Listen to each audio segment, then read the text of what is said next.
Sementara itu survei pemilihan 3 nama calon presiden yakni Ganjar Pranowo, Prabowo Subianto dan Anies Baswedan yang digelar oleh situs berita nasional Okezon menempatkan Ganjar Pranowo raih posisi suara teratas.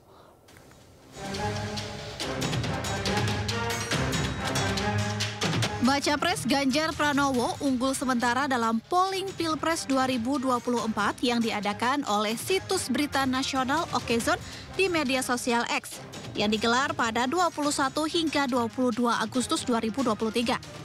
Ganjar Pranowo yang didukung PDIP, P3, Partai Perindo, dan Hanura ini meraih polling tertinggi dengan angka 48%. Hingga Selasa pagi pukul 7:45 waktu Indonesia Barat, tercatat Ganjar Pranowo meraih 48% suara. Disusul Prabowo Subianto dengan 33% suara. Dan di posisi terakhir Anies Baswedan meraih 17% suara. Sedangkan netizen yang tidak memilih atau golput sebesar 3%. Polling yang digelar oleh Okezon di media sosial X hingga Selasa pagi pukul 7:45 waktu Indonesia Barat hingga Selasa pagi pukul 7:45 waktu Indonesia Barat sudah di-vote 109.436 suara yang berperan dalam memilih calon presiden. Ya, pemirsa, tren elektabilitas baca pres Ganjar Pranowo semakin menguat. Dominasi Ganjar dalam perburuan orang nomor 1 di Indonesia semakin terlihat dalam rilis survei terbaru SMRC. Ganjar kembali mengungguli Prabowo dengan perbedaan yang cukup signifikan. Kita akan membahasnya lebih dalam bersama Direktur Riset SMRC Denny Irvani, pengamat politik Yunarto Wijaya, dan Ketua DPP Partai Perindo bidang politik Yusuf Lakaseng. Selamat malam, maksudnya selamat sore Bapak-Bapak. Biasaan bawa acara malam ini. Baik, saya ke Pak Denny dulu. Pak Denny, ini hasil survei, biasanya kan Ganjar unggul tipis, tapi kali ini gapnya ini cukup jauh. Apa yang Anda lihat dari angka ini? Terima kasih. Yang pertama saya ingin sampaikan bahwa survei yang kami lakukan ini dilakukan secara tatap muka, ya. Jadi setiap warga itu punya peluang terpilih sebagai sampel, bukan hanya mereka yang aktif di media sosial atau punya handphone. Yang pertama. Yang kedua, sampelnya juga cukup besar. Target awal 5.000 responden, respons rate 85% atau 4.260 yang bisa diwawancara secara valid. Dan margin of error survei ini diperkirakan plus minus 1,6%. Saya ingin sampaikan bahwa dalam pilihan terhadap calon presiden ada 3 nama sebagaimana temuan-temuan sebelumnya bahwa Ganjar, Prabowo, dan Anies adalah nama yang paling signifikan mendapat dukungan dari pemilih. Dalam simulasi 3 nama, kalau yang bersaing hanya 3 nama itu, Ganjar mendapat dukungan sebesar 35,9%. Kemudian Prabowo 33,6%, Anies 20,4%, dan ada 10,1% yang belum tahu. Jadi selisihnya ini Mas David ada sekitar 2,3%. Itu tidak signifikan, ya. Selisih yang tidak bisa cukup meyakinkan untuk mengatakan Ganjar unggul di atas Prabowo, walaupun angkanya sedikit di atas. Yang juga sangat penting adalah kami melakukan analisis lebih jauh seberapa solid ya dukungan kepada calon presiden ini. Ganjar relatif lebih solid sedikit dibanding Prabowo dan Anies. Pendukung Ganjar yang solid ada 69%, kemudian Prabowo pendukungnya yang solid 67% dan Anies 64%. Dan dalam simulasi 2 nama kami juga membuat simulasi pilihan kepada 2 nama. Itu juga selisih antara Ganjar dan Prabowo sangat ketat ya, di bawah margin of error. Sehingga memang yang bisa disimpulkan dalam survei terakhir kami lakukan pada awal Agustus ini adalah ada persaingan yang sangat ketat antara Prabowo dan Ganjar, sementara kedua nama itu cukup meyakinkan untuk dikatakan unggul atas Anies Baswedan. Begitu, David. Baik, ini kalau dilihat dari yang Anda katakan tadi mengenai soliditas dari pemilih ya, itu kalau bisa dibilang memang yang Ganjar lebih besar, tetapi tetap masih ada gap yang lumayan, itu sekitar 30-an ya, 30% begitu bisa beralih begitu. Betul. Betul ya. Apa yang bisa dibaca dari sini? Apakah karena memang ada pilihan lain, artinya mereka masih menunggu seperti wait and see atau seperti apa? Ya, pada dasarnya pilihan pemilih itu baru akan diputuskan paling banyak itu pada minggu-minggu tenang sebenarnya dalam pengalaman kita dalam pemilu yang lalu gitu ya. Kalau masih jauh seperti sekarang, masih 4 bulan, bahkan pendaftaran calon presiden pun baru akan dilakukan Oktober atau November nanti, pemilih tentu masih akan terus mengevaluasi calon-calon presiden atau bakal-bakal calon presiden ini. Jika misalnya ada isu yang negatif pada salah satu calon presiden, mereka tidak sulit untuk bisa memindahkan pilihan kepada calon presiden yang lain. Saya kira itu. Yang kedua, ini juga sebuah warning bagi para calon-calon atau bakal calon presiden bahwa ada sekitar 30% mereka yang swing plus undecided voters. Itu jumlahnya sekitar 39,7% atau sekitar 40%. Sehingga apa? Sehingga dukungan yang diraih sekarang itu harus betul-betul diamankan. Tidak ada kata aman begitu bagi masing-masing calon presiden. Kalau mereka lengah bisa ditarik oleh calon lain yang bekerja secara lebih efektif. Begitu, David. Baik, saya ke Mas Toto. Mas Toto, ya. Ini kalau dilihat memang trennya Mas Ganjar semakin naik begitu ya. Namun kalau kita lihat sejumlah hal ini dalam beberapa hari telah terjadi ya. Di antaranya Golkar dan PAN kan bahkan hingga Budiman Sujatmiko ini bergeser ke mendukung Pak Prabowo begitu. Nah, bagaimana Anda melihat hal ini? Dan ini belum masuk dalam hitungan ini kalau tidak salah. Tadi saya belum konfirmasi lagi. Karena tanggalnya mereka bergabung itu tanggal 13 Agustus, sementara ini sampai surveinya tanggal 11. 11. Ya. Ya, pertama kalau dilihat memang betul ya, temuan secara statistiknya sebetulnya selisihnya masih tidak signifikan. Tetapi jadi artinya memang bisa dilihat ada 2 calon yang kuat dan berpeluang untuk masuk di putaran kedua antara Mas Ganjar dengan Prabowo. Sementara Mas Anies memang dalam selisih yang bisa dikatakan masih sangat signifikan dengan 2 nama yang lain. Tetapi memang kalau ditanya apakah memang ini kabar baik buat Mas Ganjar, ada beberapa variabel yang menurut saya menarik dibaca ya. Pertama dari sisi tren. Memang kalau dibandingkan tren sebelum ada kenaikan dari Mas Ganjar. Misalnya ketika berbicara di 3 nama, kemudian di 2 nama pun walaupun Mas Ganjar masih kalah di 3% kalau saya tidak salah, tapi kemudian memang tren ini jauh dibandingkan dengan tren yang diperlihatkan di bulan lalu ya.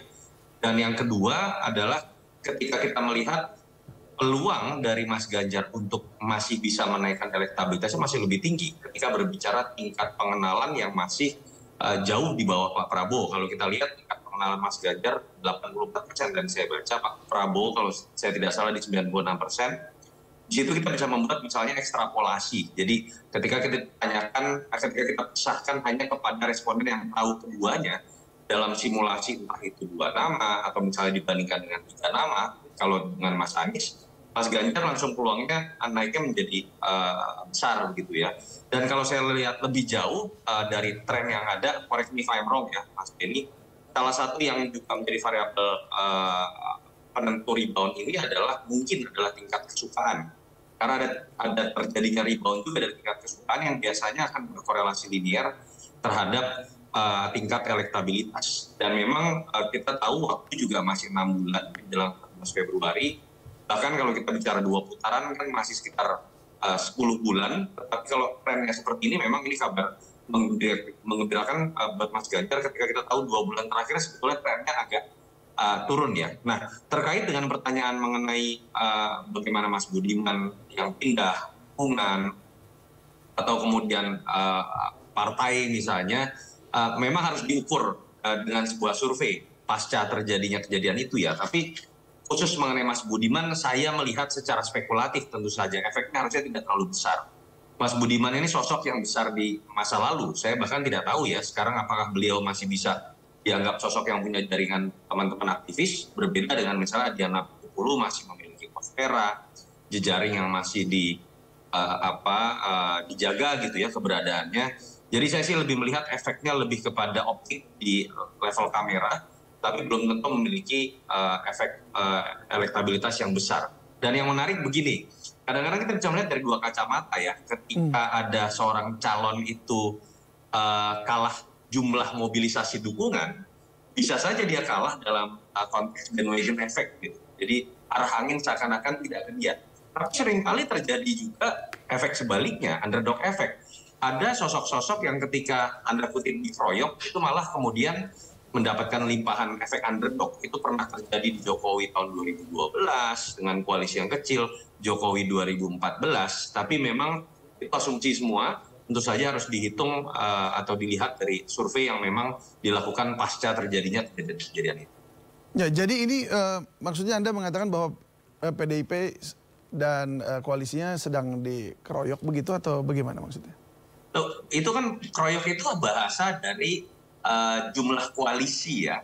Ketika masuknya Golkar dan PAN kemudian membentuk 46% kekuatan koalisi buat Pak Prabowo, ya tentu saja bahasa yang kita bisa gunakan adalah mengepung atau mengeroyok dibandingkan dengan kekuatan PDI Perjuangan dengan P3 itu yang jumlah suaranya hanya di atas 20% lebih sedikit, tidak terlalu jauh ya. Nah itu yang saya maksud dengan dikeroyok. Baik, ini dan kan menarik karena yang tadi saya katakan bahwa survei ini adalah sebelum mereka bergabung justru. Bagaimana Anda menghadapi atau PDIP melihat situasi ini dan PDIP dan koalisinya ya untuk ke depan, karena tentu survei akan berbeda lagi nih walaupun memang trendingnya Mas Ganjar saat ini naik tipis-tipis begitu. Ya tadi kan saya sudah katakan ya Mas David, efeknya belum tentu buruk. Efeknya malah bisa kadang-kadang menjadi efek underdog tadi. Relawan menjadi lebih bekerja. Partai-partai yang sudah bergabung yang tadinya terpacu gitu ya untuk bekerja. Kader-kader yang tadinya belum solid bisa saja menjadi solid. Tapi tetap jadi sebuah tamparan keras menurut saya. Misalnya buat PDI Perjuangan ya, katakanlah pengusung utama dalam konteks melakukan lobby merangkul partai lain harus ada fleksibilitas. Mereka harus lebih lentur. Artinya kan mereka kalah di level elit dalam kelincahan dibandingkan dengan Gerindra untuk merangkul partai-partai lain. Ini tetap sebuah tamparan keras. Dan buat Mas Ganjar, ya saya pikir ini juga sebuah cubitan lah minimal ya, bahwa harus ada sebuah penguatan di variabel lain. Katakanlah betul nanti jumlah kekuatan koalisinya akan kalah. Bagaimana beliau belajar dari pengalaman Pak Jokowi, baik di Pilgub DKI ataupun di pemilu 2014, menyolidkan barisan-barisan di luar partai yang kemudian bisa menjadi pengganti, variabel pengganti dari kekuatan dari koalisi yang kalah misalnya dibandingkan dengan Pak Prabowo saat ini. Walaupun dengan catatan ya, sebelum janur kuning 25 November pendaftaran di KPU, kita tidak bisa mengatakan yang sudah mendeklarasikan saat ini sudah pasti akan terbentuk dalam koalisi. Kita tahu KIB sudah bubar, PKB sekarang tidak ada kejelasan setelah 12 bulan. Jadi kita baru bisa berhitung mengenai kekuatan koalisi pun itu setelah tanggal 25 November. Baik, saya ke Pak Yusuf Lakaseng. Pak, ini tadi dikatakan ada beberapa hal yang perlu diamplifikasi. Apa saja yang perlu diamplifikasi menurut Anda dari koalisi ini?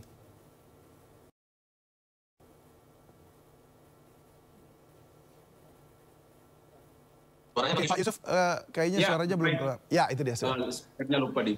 Yang pertama saya melihat dulu ya survei SMRC ini bagi kita di partai pendukung Ganjar Pranowo ini adalah satu tanda baik, satu momentum yang memecut semangat kita ya. Kalau kan kita lihat dari data SMRC, saya cuma perhatikan data SMRC antara data Pak Prabowo dan Ganjar. Kelihatan kalau dua nama kan Prabowo turun 2,2%, Ganjar naik 2,9%. Artinya tren Ganjar meningkat dalam 1 bulan Juli ke Agustus yang dulu bedanya 8,1% tinggal 3%. Popularitas apalagi Ganjar juga meningkat. Ini adalah tanda-tanda alam yang baik. Menurut saya Ganjar Pranowo berada di jalan yang benar untuk menuju pada kemenangan Pilpres 2024 pada 14 Februari nanti. Nah, saya kira faktor-faktor yang paling penting untuk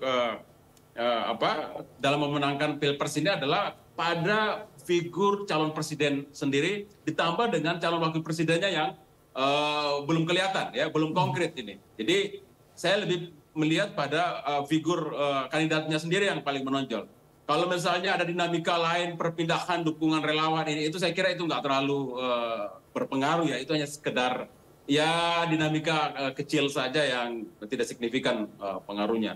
Yang berikutnya adalah survei mulai dari indikator Litbang Kompas yang kemarin, hari ini SMRC, saya kira menunjukkan bahwa ini akan membuat Ganjar makin menguat, terutama untuk sisi dukungan Pak Jokowi. Saya kira Pak Jokowi adalah sangat menentukan ya dalam Pilpres kali ini. Kemana telunjuknya itu akan mempengaruhi kemenangan sang kandidat itu. Saya kira hasil survei yang menguat Ganjar ini akan membuat juga Pak Jokowi untuk melihat bahwa memang Ganjar adalah suksesor yang dipandang oleh publik paling pantas, paling bisa, paling layak melanjutkan apa pencapaian yang sudah dicapai oleh Pak Jokowi. Yang berikutnya adalah di kalangan pemilih muda, ya, Gen Z dan milenial, juga adalah satu faktor penentu dalam Pilpres kali ini karena jumlah mereka signifikan, lebih dari 50%. Kalau dilihat angkanya, sepertinya memang mulai Gen Z dan milenial ini melihat bahwa sosok Ganjar lah yang kira-kira bisa mereka personifikasikan sebagai figur yang bisa mengatasi tantangan-tantangan di masa kini dan di masa depan.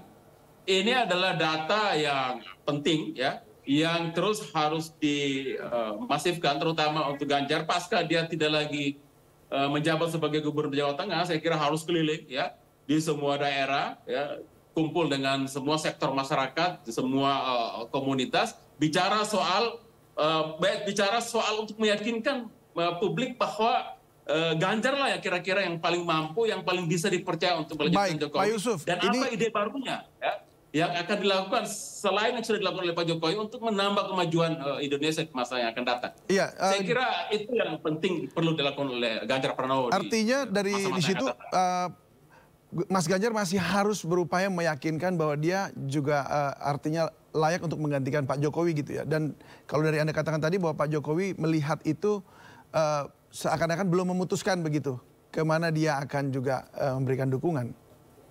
Oh ya, saya kira hasil survei dari 3 lembaga yang kredibel ini ya akan juga mempengaruhi keyakinan Pak Jokowi untuk kira-kira apakah secara terbuka maupun tidak terbuka menunjukkan telunjuknya, terutama kepada relawan-relawannya, kepada kelompok-kelompok yang selalu bertanya Pak Jokowi ini dukung siapa di antara dua kandidat yang dijagokan dalam Pilpres kali ini. Saya kira itu akan sangat mempengaruhi Pak Jokowi dalam endorsement-nya pada siapa nanti di pemilu 2024 pada 14 Februari nanti, khususnya Pilpres. Baik, saya ke Pak Denny Irvani. Pak Denny, ini Anda memasukkan data, kalau nggak salah pemilih atau yang ikut survei ini adalah di atas 20 tahun. Berarti ini tidak termasuk Gen Z begitu ya? Padahal porsi Gen Z ini cukup besar yang diperebutkan untuk ke depan ini. Kenapa Anda tidak memasukkan survei ini ke Gen Z? Saya kira perlu dikoreksi informasi tadi bahwa survei ini termasuk mereka yang 17 tahun, 18 tahun, 19 tahun, atau sudah menikah ya. Sebab dari sampel yang Anda kasih di data ini memang ada usianya dituliskan kategorinya lebih dari atau sama dengan 20 tahun begitu. Ada Mas, di bawah 20 tahun Mas, itu salah baca kayaknya Mas David. Ya, profil demografi responden ya, tertulisnya profil demografi responden. Iya. Saiful Mujani Research. Saya lagi baca juga ini. Artinya ada sudah pasti akan cakup Mas seluruh pemilih itu dengan metode statistik. Tapi baik kalau begitu, kalau memang sudah ada, sebab di saya memang saya menerima datanya dari SMRC juga. Saya punya data juga ya. Analisis breakdown gitu, cross tabulasi. Memang penguatan Ganjar salah satunya adalah pada Gen Z ya, dalam 1 bulan terakhir ada cenderungan penguatan yang sebelumnya sempat swing cenderung ke Pak Prabowo. Itu saat ini pada awal Agustus kami melihat Ganjar cukup menarik banyak pemilih dari Gen Z. Itu terkait juga dengan penguatan elektabilitas Ganjar di pengguna media sosial, dan kita tahu pengguna media sosial itu sangat banyak ya, sangat banyak diikuti oleh para pemilih Gen Z. Jadi sudah fokusnya ke sana ya, Pak Denny ya. Baik, terima kasih kalau begitu Bapak-Bapak sudah berbagi bersama kami di Sunda Sore. Semangat selalu untuk perjuangannya masing-masing. Salam sehat selalu. Terima kasih. Terima kasih Mas Denny, Mas Toto. Terima kasih.